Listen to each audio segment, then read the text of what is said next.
Welcome back to my Dirty 30 Wisdom blog, part 2.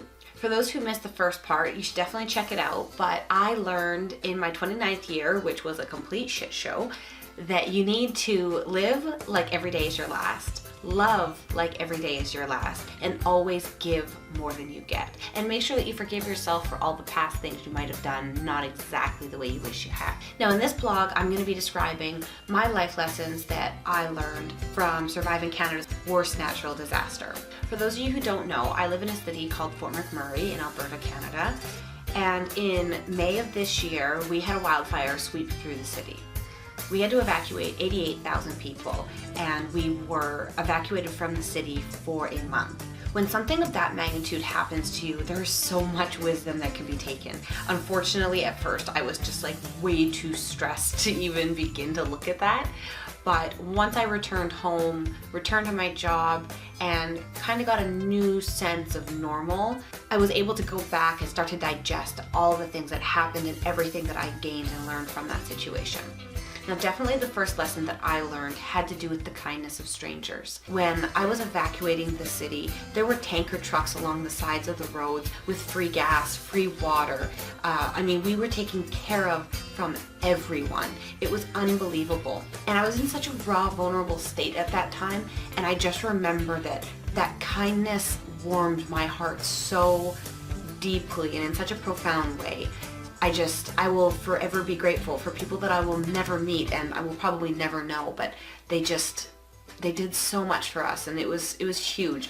I totally proved the theory that I had that, you know, we're all interconnected and we're all in this together. That was a huge life lesson for me. I also learned a lot about myself and my strength. I stayed for the first night of the evacuation because my work needed me to serve the city. I have read the quote that you don't realize how strong you are until being strong is the only option that you have, and that was definitely my experience. When I look back, I'm really proud of the service that I was able to provide for my city and the people that I was able to help along the way.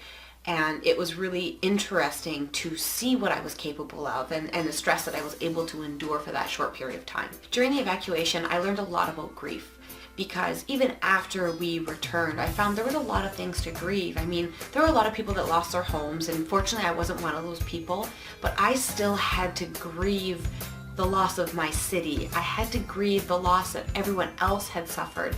In an instant, I realized how fragile life was, and that really no matter how much we think we have our shit together, there's no certainty in life. And we have to learn how to live with that and still be happy. So for me, I definitely learned that with grief, it's not something that necessarily goes away. When we lose a loved one or a home or a job or certainty, that pain and that grief doesn't necessarily go away, but we need to learn how to coexist with it so that we can still choose happiness in this moment. And that was a huge life lesson for me. Now, by far the most valuable thing that I learned during the wildfires back in May was that no matter how hard life seems, no matter how much you've lost, no matter how much pain has been endured, things can always get better. And it took me months to get back to my new normal. And for me, I was really quiet and withdrawn, and I didn't really know what I was going to do to get better, but I always had this little bit of faith in me that knew it would get better. And it's probably been over the last couple months that I'm really starting to feel like my old self again. And you know, these things take time, and I didn't really have any expectations for myself. Just really need you guys to understand that whatever you're going through, and I hope it's less traumatic than a natural disaster or something that I've been through this past year, really, things get better. And just like the spiritual squats that I explained, every time life knocks us down on our ass and we get back up, that's our spiritual squat. And we're now stronger, wiser, and better for it. But that takes belief.